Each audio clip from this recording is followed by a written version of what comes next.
So I throw lecture on the subject database management system, subject code EC705C. This is for electronics and communication engineering stream. I am Konkon Jana, Assistant Professor of the Department of Computer Science and Engineering, Greater Kolkata College of Engineering and Management, JS Group.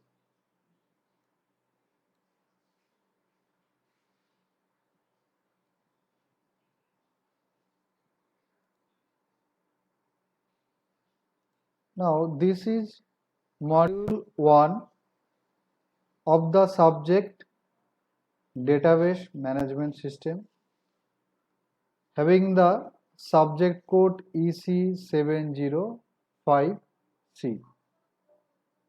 This lecture based on the syllabus of BTech Computer Science and Engineering of Maulana Abul Kalam Azad University of Technology, West Bengal, formerly known as West Bengal University of Technology.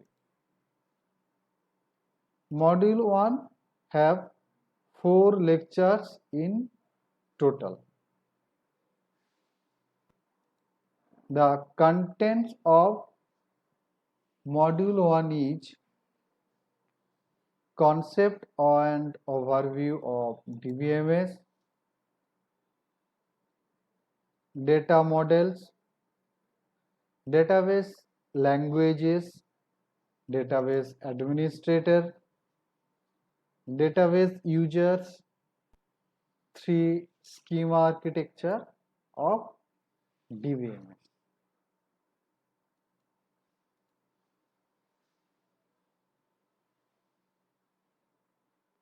So we will start lecture 1 of module 1 in this session.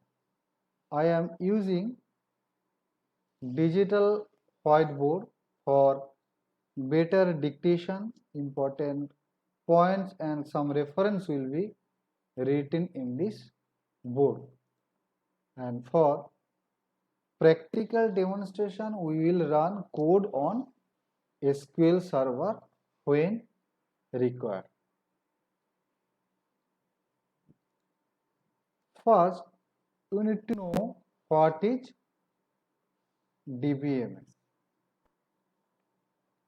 A database management system is a collection of interrelated data and a set of programs to access those data. The collection of data usually referred to as the database contains information relevant to an enterprise. The primary goal of a DBMS is to provide a way to store and retrieve database information that is both convenient and efficient. Database systems are designed to manage large bodies of information. Management of data involves both defining structure of storage of information and providing mechanism for the manipulation of information. Data structure and data manipulation.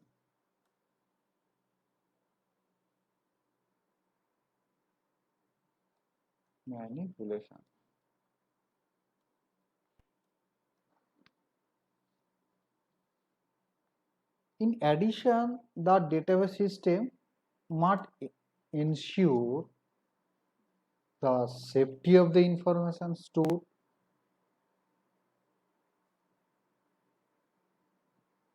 If the system crashes or attempts at unauthorized access, then your data will be protected. If data to be shared among several users, the system must avoid possible anomalies results, because information is so important in most organizations that the computer scientists have developed a large body of concepts and techniques for managing all this type of data. Now come to the point of database application. All database applications, old and new, share important common elements. The central aspect of the application is not a program performing some calculation, but rather the data themselves. Mostly important thing is the data. Today, some of the most valuable corporations are valuable not because of their physical assets, but rather because of the information they own. Now, suppose imagine a bank account without its data on account and customer, or a social network site that loses the connections among its users. Such companies' value would be almost totally lost under such circumstances, if that type of circumstances. So, what is the most important thing? That is, database systems are used to manage collection of data that are highly valuable.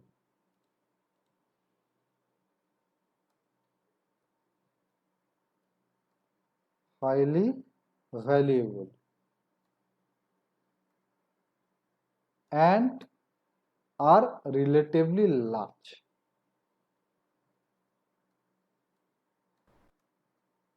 Relatively large and are accessed by multiple users.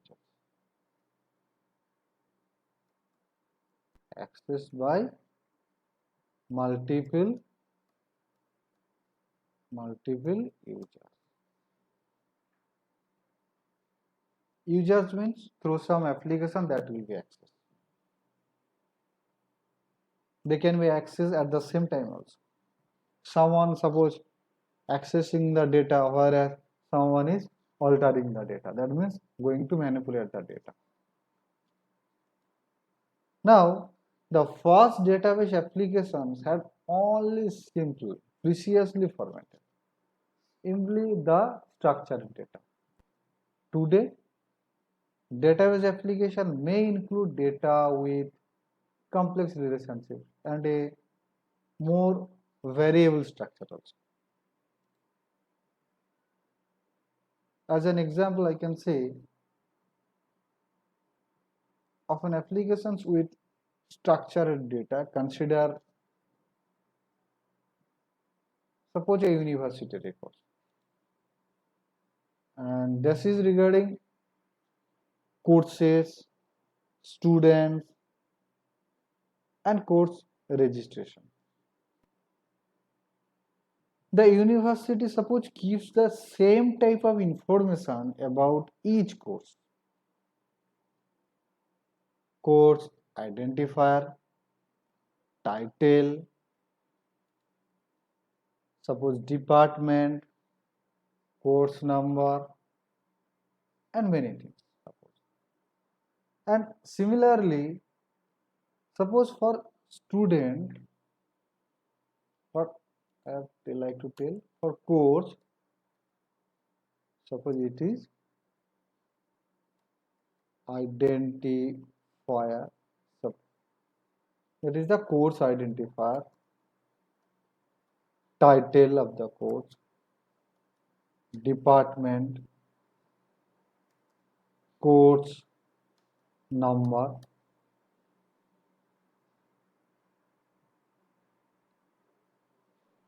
That's all. And for the student database, suppose they contain student identifier,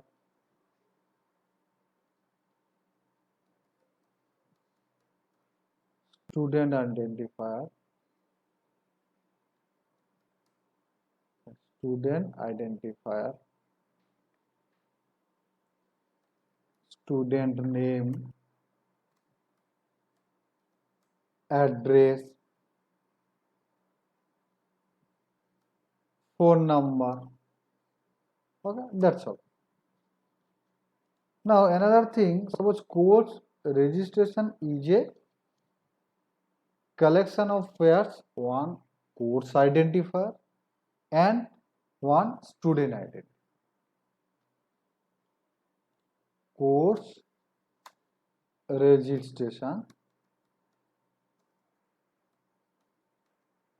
registration about the, suppose one course identifier, that is course identifier,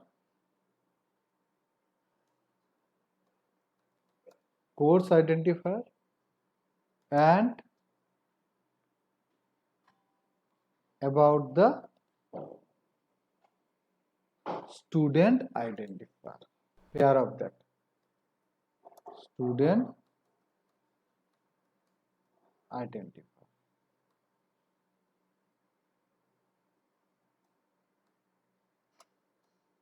Student identifier. Okay. Course registration is a pair of this information. Now we need to construct a database.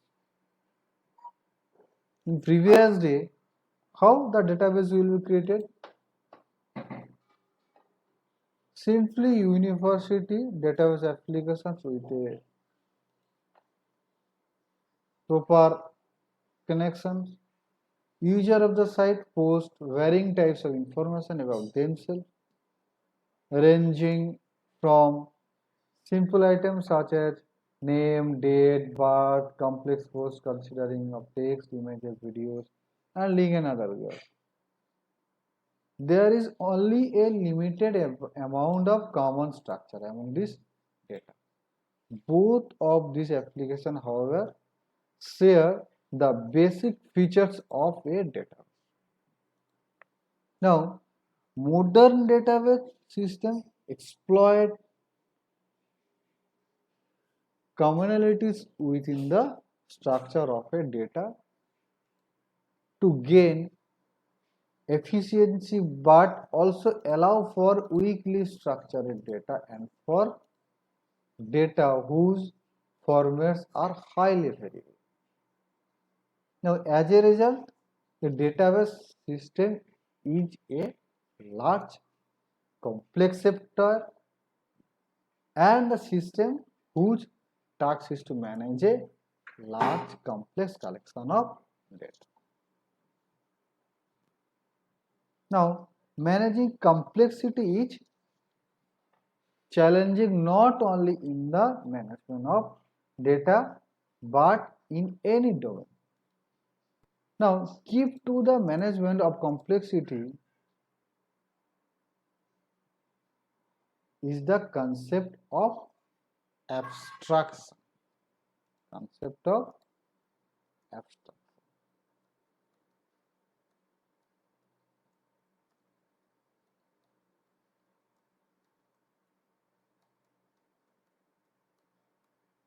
Is the management of complexity.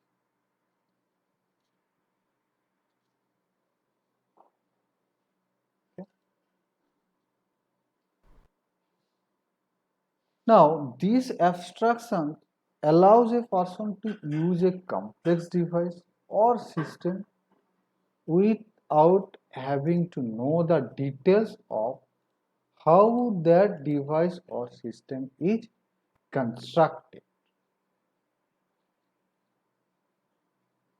A person is able, for example, to drive a car by knowing how to operate its controls. However, the driver does not need to know how the motor was built nor how it operates.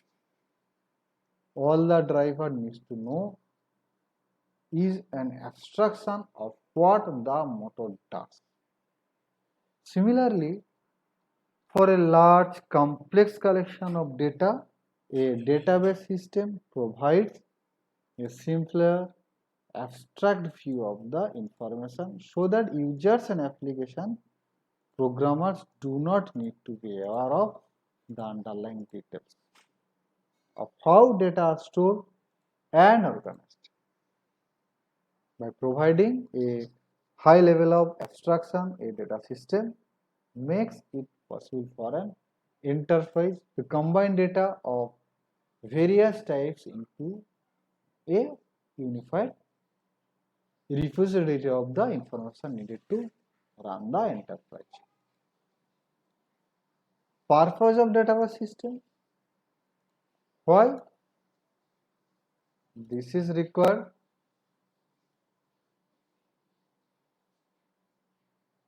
This is the purpose of database system. To understand the purpose of database system, consider part of a university organization that, among other data, keeps information about all instructors, student, departments, and course offerings there. One way to keep the information on a computer is to store it in operating system file. Now, to allow users to manipulate the information, the system has a number of application programs that manipulate the files, including the programs too also. What to do? Add new data that is about student, instruction, coach. Register students, modify data. Register student.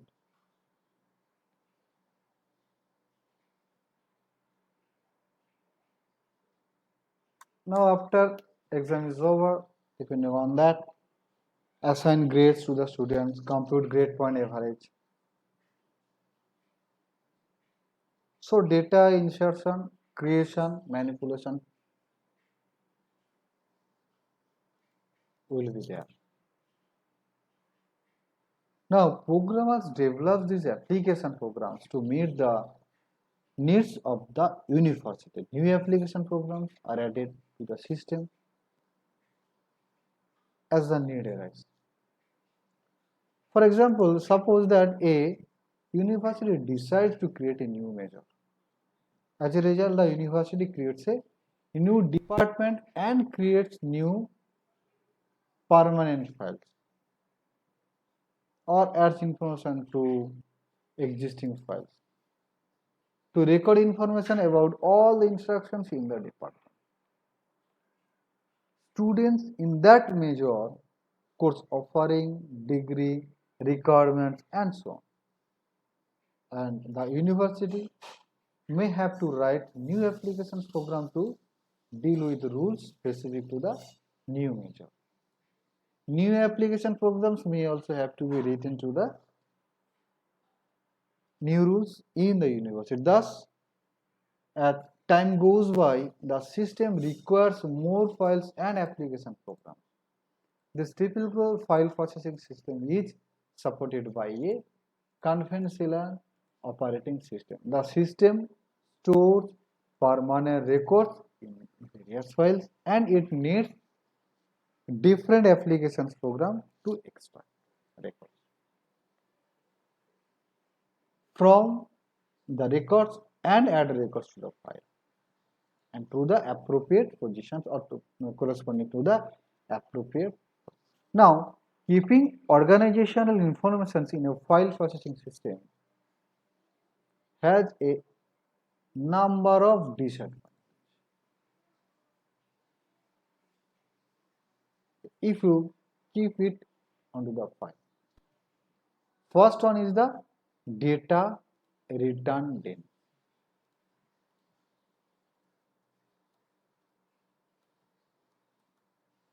Data redundant and inconsistent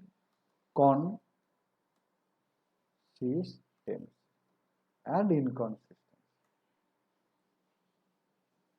Since different programmers create the files and applications program over a long period, so the various files are likely to have different structure. And the programmers may be written in several programming languages. Moreover, the same information may be duplicated in several places. Places with files.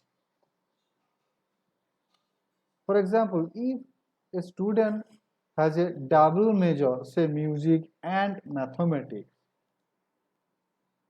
the address and telephone number of the students may appear in a file that consists of student records of students in the music department and in a file that consists of student records in the mathematics department. So, this redundancy leads to higher storage and access cost. And in addition to that, it may lead to data inconsistency. That is, the various copies of the same data may no longer agree. For example, a changed student address may reflect in the music department records but not elsewhere in the system. This is the inconsistency. Next one, difficulties to access the data.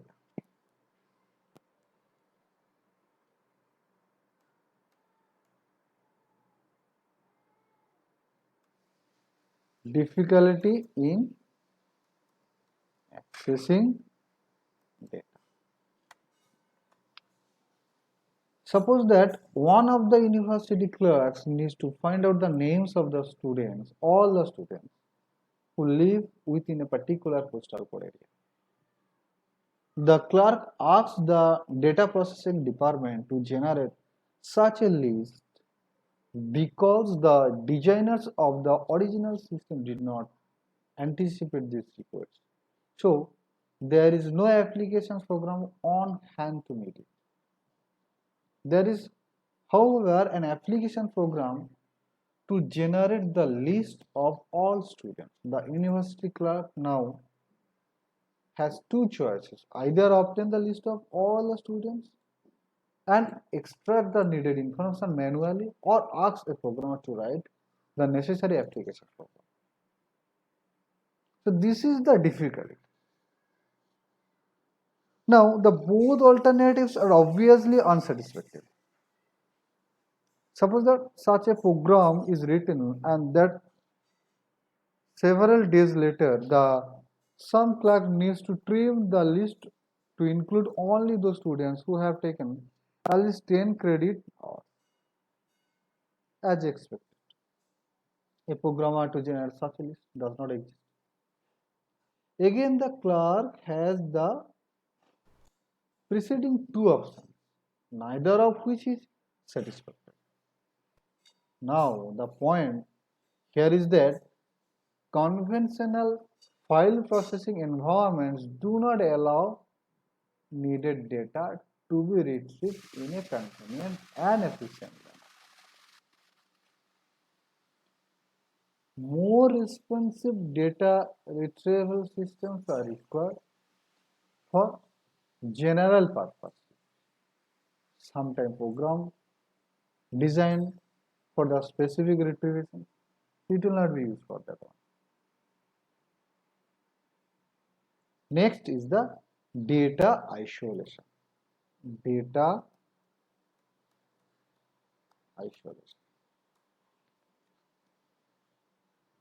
Data isolation because data are scattered in various files, same type of data, and files may be in different formats, Word, Excel, PowerPoint, text, different type of formats. Writing new application program to retrieve the appropriate data is very difficult, as because the data are isolated. Next one is the integrity problem.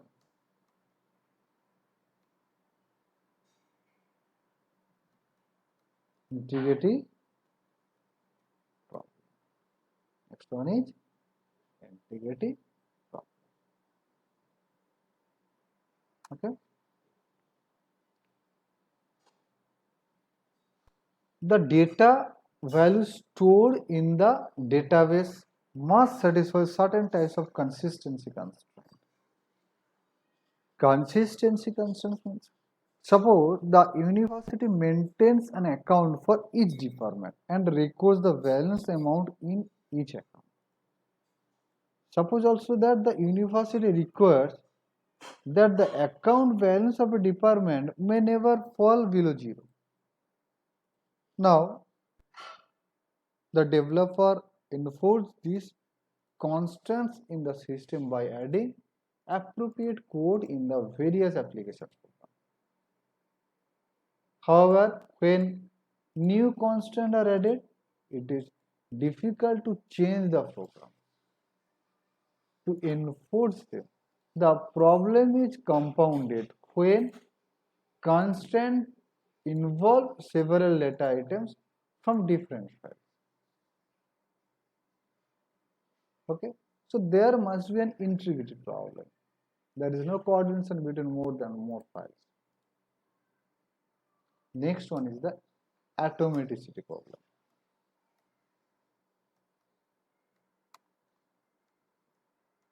Atomicity problem. Suppose a computer system, like any other device, is subject to failure. In many applications, it is crucial that if a failure occurs, the data be restored to the consistent state that existed prior to the failure. Consider a banking system with a program to transfer 500 rupees from account A to account B. If a system failure occurs during the execution of the program, it is possible that 500 rupees was removed from the balance of account A but was not credited to the balance of account B. So, resulting in an inconsistent database state. So, clearly it is essential to database consistency that either both the credit and debit occur or that neither occur. That is, the funds transfer must be atomic.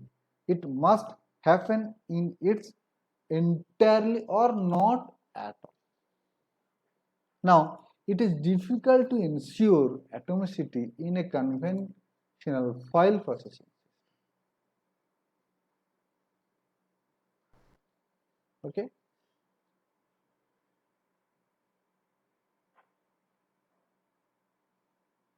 Now, next one is the concurrent access. Next one is the concurrent access anomaly. Okay. So we'll discuss it for the next session.